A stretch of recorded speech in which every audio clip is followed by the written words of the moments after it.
17. Otsailaren 13 eta 14.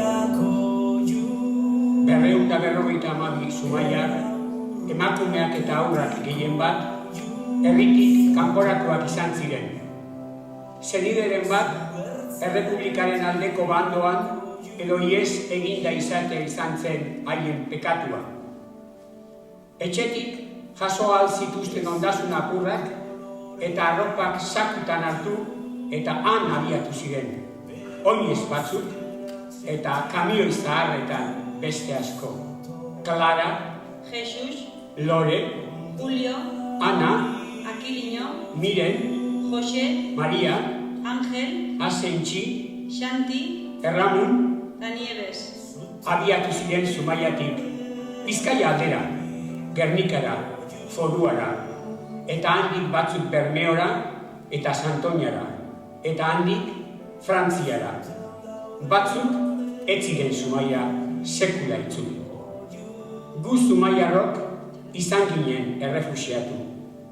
Bizi izan genuen deserria, eta pertsona eta herri askoren elkartasuna jaso genuen. Besoak zabalik hartu gintuzten, zordun gara. 2015, Siriako gerraren ondorioz, milioika herritar siriarrak beren herria utzi behar izan dute.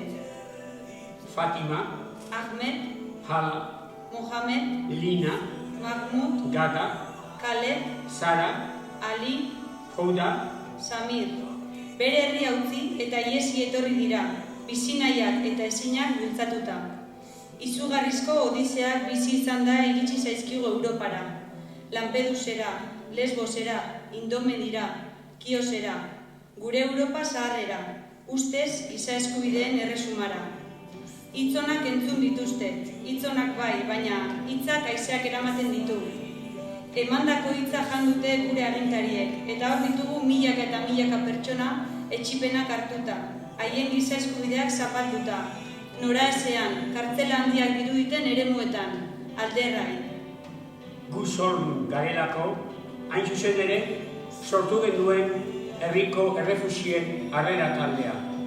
Hainbeste bidegabekeria, hainbeste zurikeria ikusita, gure Clara, Jesus, Lore, Julio, Aquilino eta beste gure herriko hainbat herritarren irudiak ikusi genituen Siriako eta beste zenbait herrietako errefuxiatuen aurpegietan. Eta horrek bultzatu gintuen harrera taldea sortzera. Badakigu guk ezin dugula tamainako giza arazoa konpondu. Badakigu gure ekimena txikia dela, baina badakigu urtantaz osatzen dela itsasoa. Bidegabekeriak dauden bitartean, hor izango da gure oihu ozena, eta gure salaketa. Eta ahaleginduko gara, voluntario sarea herrian antolatzen, errefuxiatuei gure elkartasuna eta laguntza emateko. Zumaiarrok errefuxiatu izan ginen, eta une latz haietan beste herritarren babesa eta elkartasuna jaso genuen. Orain gure txanda da, eta orduan egindako zorra ordaintzen ahaleginduko gara. Fatima, Ahmed, Hala, Mohamed, Lina, Mahmoud, zuok zarete gure, Clara, Jesus, Lore, Julio, Ana Aquilino. eta Miren. Mila esker gurekin batera hainbat eta hainbat gizakiren bizitza zertxobait hobetzen lagundu diguzuen guztioi. Antolatze lanetan ibilitako guztioi. Aitorrei eta Andoaingo eskolai materiala guztiagatik. Parte hartu duzuen artista guztioi, eta gurekin batera hemen elkartu zareten guztioi.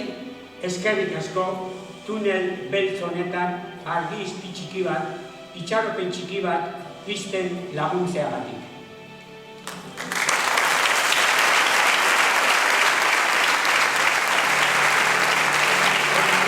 Baita ere, Maria Marceko ikastetxeari aretoa utzi digulako.